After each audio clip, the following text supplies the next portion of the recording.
दोस्तों बोलते हैं ना कि हवाओं में बहुत बात चलती है, लेकिन असल बात तो उन हवाओं में होती है जिन बातों में कोई सच्चाई हो।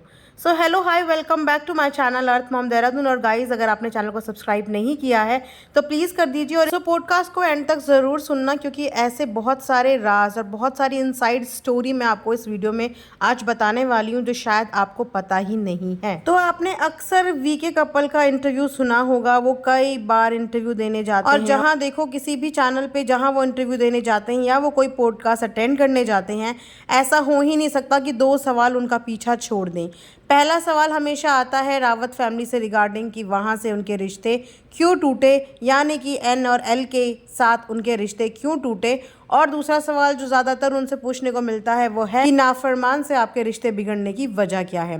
तो हमेशा आपको ये कपल ना डायरेक्टली हवा में बातें करते हुए नजर आए, लेकिन इनसाइड स्टोरी इन्होंने कभी नहीं बताई कि एक्चुअल में रीजंस क्या थे।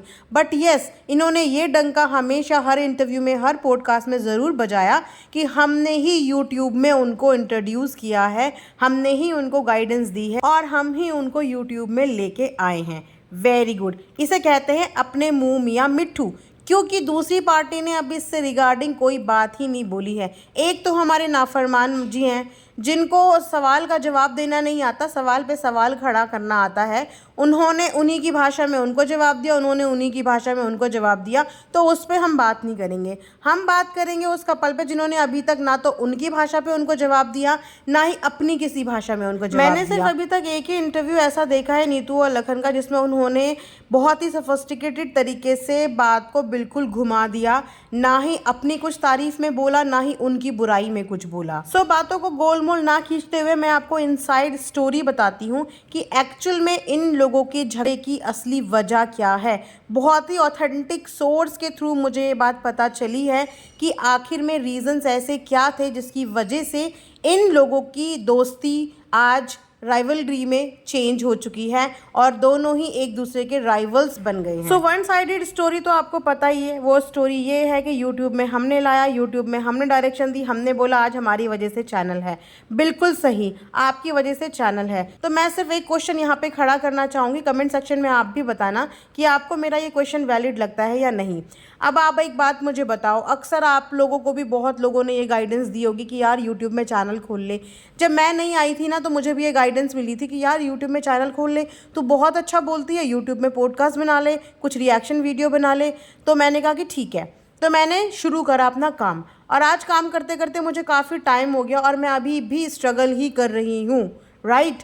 क्यों? क्योंकि मेरे स्ट्रगल के पीछे किसी का हाथ नहीं है। मुझे किसी ने प्रमोट नहीं किया है, मुझे किसी ने शाउट आउट नहीं दिया है, या मेरा कोई गॉडफादर पीछे से नहीं है जो मेरे चैनल को प्रमोट करके मुझे ये जो मैं स्ट्रगल कर रही हूँ उतना लंबा चौड़ा इस जर्नी को ख़त्म कर दे। तो अगर कल को मेरा ये चैनल ग्रो होता है, मैं आगे बढ़ती हूँ, तो आप एक बात बताओ कि मैं किसको इस बात का क्रेडिट दूंगी?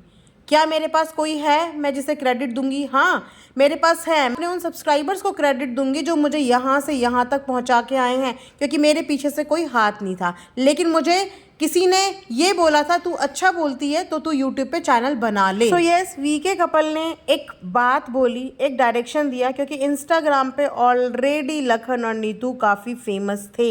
लेकिन उन्होंने बोला कि तुम यूट्यूब में चैनल खोल लो। लेकिन इसके अलावा उन्होंने उनको उस चैनल को ग्रो करने में कोई भी हेल्प नहीं की। अगर आप इनकी इनिशियल जर्नी देखने जाओगे ना इनके चैनल पे, तो आपको देखने को मिलेगा कि शुरुआती दिनों में इनको 2-2 हज़ार, 3-3 हज़ार, 5-5 हज़ार व्यूज़ आते थे और 3 साल इनको अपना चैनल ग्रो करने में लग गया। और इनसे जुड़े हुए जितने भी इनके फैमिली के सदस्य हैं या इर्द गिर्द जितने भी रिलेटिव जानने वाले हैं, उन लोगों के चैनल को ग्रो होने में 1 हफ्ता भी नहीं लगा। आप समझ रहे हो कि क्या रीजंस होते हैं। तो अगर ये वीके कपल ये कहता है कि इनकी बदौलत इनका आज यूट्यूब में नाम है, तो उस नाम के पीछे आप ये बता दो कि इन्होंने क्या मेहनत करी। चलो, ये तो थी इनकी हेल्प, लेकिन आप खुद बताइए कि ऐसा कभी होता है जब दो लोग फ्रेंडशिप के अंदर हों, एक दूसरे के साथ इतना टाइम स्पेंड करते हों, कोलैबोरेशन करते हों, तो एक ही साइड से दोस्ती चलती है।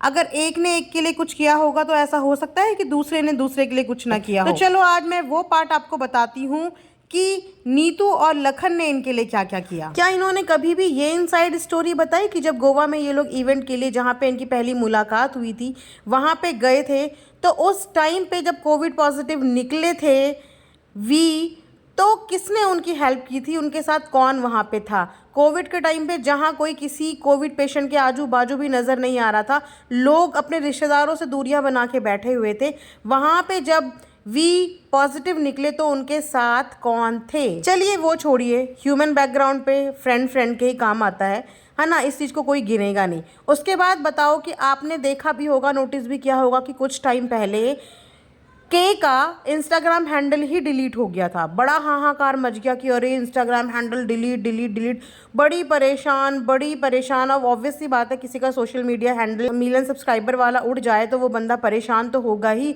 तो वो हैंडल कैसे वापस आया? मेरा मोटिव यहाँ पे किसी को एक्सपोज करना नहीं है, मैं बस ये बोलती हूँ कि अगर दोस्ती टूट भी जाती है इंसान की, तो फिर आप अच्छे दिन क्यों नहीं याद करते?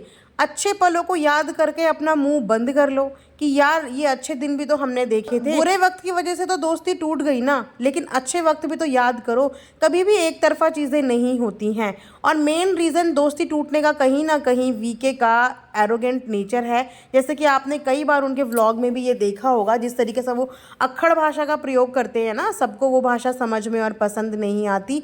और सुपीरियरिटी कॉम्प्लेक्स उनके अंदर था, क्योंकि वो पुराने यूट्यूबर थे और पुराने इस मंच में खिलाड़ी थे, तो एक सुपीरियरिटी कॉम्प्लेक्स होता है ना, जो कहीं ना कहीं रीज़न बना इन लोगों की फ्रेंडशिप टूटने का। क्योंकि जिस हिसाब का नेचर मैंने लखन और नीतू का ऑब्जर्व किया है ना, वो लोग बहुत पोलाइट नेचर के बंदे हैं। दोनों ही सॉफ्ट स्पोकन हैं और दोनों ही पोलाइट नेचर के हैं।